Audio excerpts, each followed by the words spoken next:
So we've been moving from component form to standard form. Now, what happens if you have your magnitude, or your length, which is going to be what happens in the project, and you got to work backwards and go into component form? How do we do that?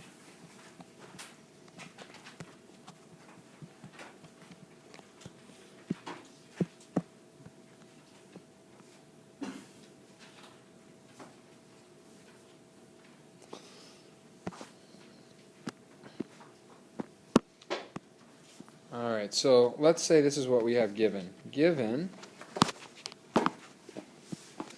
you get a magnitude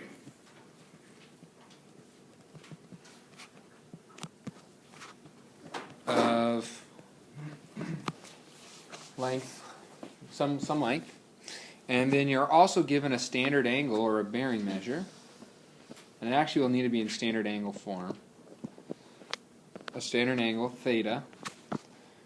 How do you work backwards to find the component form? This is what you're going to do. Then the vector can be written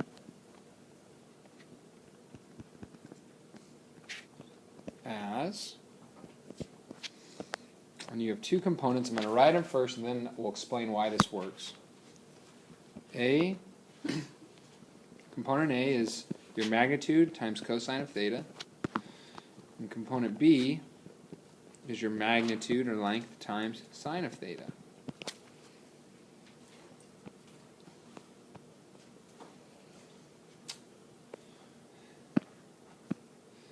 And when you're finished with that, you will get your form A comma B, which is the simplest form for the vector. Now what does the letter A represent? Which way are we moving? Left or right, right? So this is our X and this is our Y movement, right? We can think of it as the same thing almost. Remember with the unit circle? If I said find cosine at a certain point, what does cosine translate to? X. What does sine translate to? That's exactly what we're doing.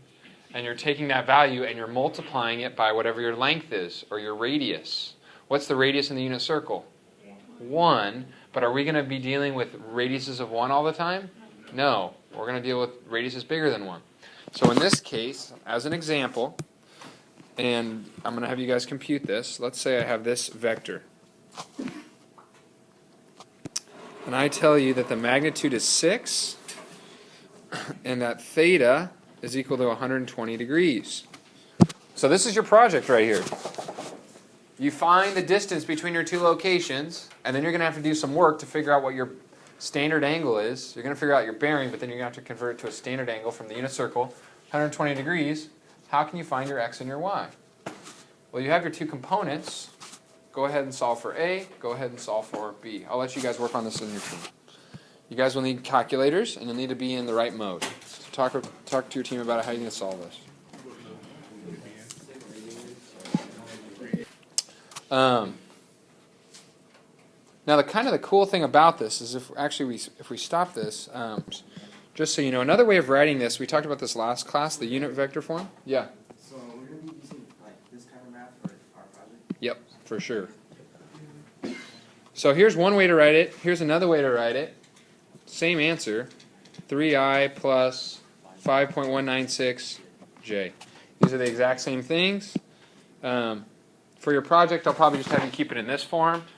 The important thing for me here is that you know that both of these forms are the same, and we refer to these as component form. Whereas this, 6 and 120, when you have a magnitude and a bearing, this is standard form. In your project, you will have to represent the vectors in both standard form and component. The last thing I want to put on this page, and if you have room on the right, go ahead and write it there. I'm just going to, I'll flip to a new page and write it over here. It's called what's called a scalar. And these are actually really simple.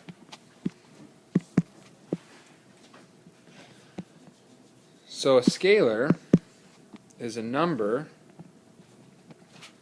in vector context. For example, let's say for 2a, 1a, negative 1/2a, and negative 10a.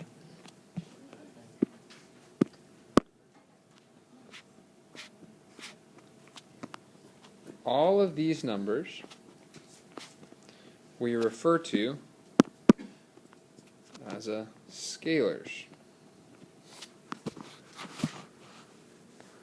So what in the world do I mean by this? Well, let's say I had the vector, for example, let's have the vector, say vector v is equal to 2, 1. What happens if I do 3v? This 3 is the scalar. What do you think it's doing to my vector? Mathematically. We're multiplying it. So if we were to multiply both components by 3, you'd get 6, 3, right?